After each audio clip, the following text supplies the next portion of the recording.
examine the correlation between fundamental rights and directive principles of state policy. Ans.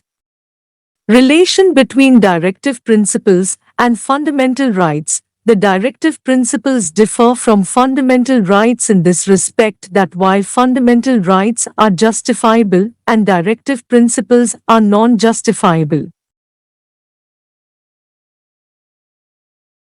Under Article 37, the directive principles, though they are fundamental in governance of the country, and it shall be the duty of the state to apply these principles in making laws, but they are expressly declared non-justiciable. On the other hand, fundamental rights are enforceable by the courts, and the courts are bound to declare as void any law that is inconsistent with any of the fundamental rights.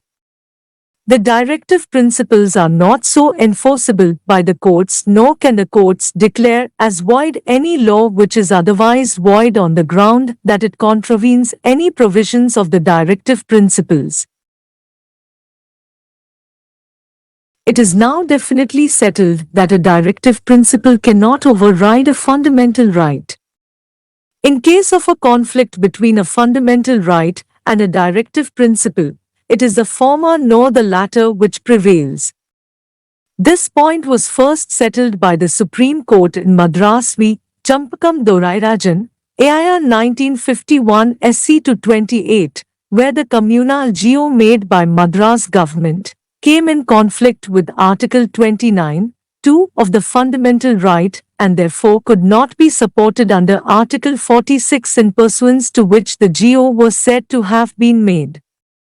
The main reason for this approach is that the fundamental rights are enforceable whereas directive principles are unenforceable.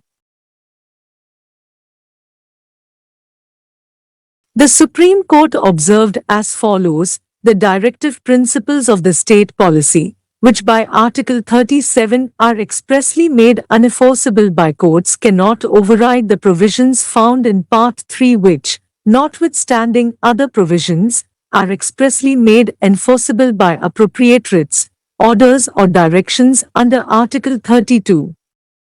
The chapter on fundamental rights is sacrosanct and not liable to be abridged by legislative or executive act or orders, except to the extent provided in the appropriate article in Part 3.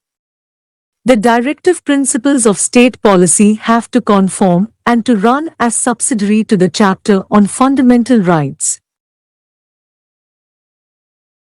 In our opinion, that is the correct approach in which the provision found in Part 3 and 4 have to be understood.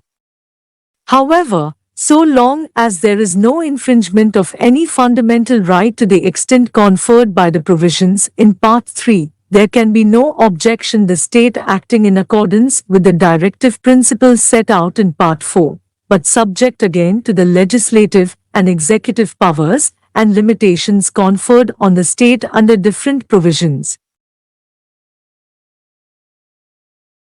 In Kerala Education Bill, AIR 1957 SC 956, the Supreme Court observed that though the directive principles cannot override the fundamental rights, nevertheless, in determining the scope and ambit of fundamental rights, the court may not entirely ignore the directive principles but should adopt the principles of harmonious construction and should attempt to give effect to both as much as possible.